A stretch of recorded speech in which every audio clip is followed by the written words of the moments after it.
Happy Friday, Mountain Movers. Hope you're having an awesome week this week. Loved sharing Kyle Potts' message last week. I know it resonated with a lot of people, and it takes a lot of courage to open up and be vulnerable and share, a mountain of the past and a story that a lot of us can relate to of some darkness that turned into light later in life. So super glad he shared that with us. Lots of feedback this week on the daily motivations. It seemed like a few of them really registered, especially with the week that we had this week.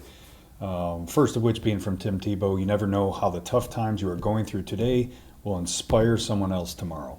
And Kyle shared his story last week, and I've shared some stories in the book and with workshops of some of the mountains that I've faced in my life. And I wouldn't change it for the world because I had to get through those tough times to get to the other side of it, to then find my purpose, forge that purpose in steel, and then share that testimony with others, because God didn't bring me through those mountains and move those mountains in my life just for me. He did it so I can impact his kingdom. He did it so I can impact the people around me.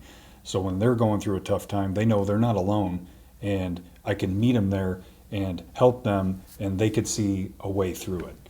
And so we don't go through those struggles just for ourselves. We go through it to help others, to shape purposes, to shape our tomorrow. And just remember that if you're in a tough season, that this too shall pass, and there's another chapter in your book. And then the next couple were about success, and Jon Gordon challenged us to, before the end of the day, just celebrate our success. Look at our days and find our wins. And I think so often we can just dwell on the frustrations of the day, let the negativity kind of consume all the real estate in our minds, and we need to remember that we are blessed. And there's a ton to be thankful for. There's a ton happening in each day. Just don't overlook the simplicity of it. Breath in our lungs, food on our table, roof over our head, healthy, happy family. There's so many other things that we can skip over because we get frustrated about things that really don't matter at the end of the day. So if we focus on our success, you'll look forward to creating more success tomorrow. And then the last one was by Brian Tracy, and talking about success and sustained success and how success can lead to complacency. And complacency is the greatest enemy of success. So put yourself in those shoes. You might be in a successful season. You're selling work. You're executing work at a high level. The team is happy because you're executing at a high level. And what is one of the greatest threats at that moment? And it's complacency. And I know I've had plenty of cycles of life where things are going really good, and then all of a sudden a couple mistakes start happening, and then that starts compounding. And when you look back in reflection on that season, it's usually complacency that kicked in. And so here's your gut shot before complacency kicks in, to not let it kick in.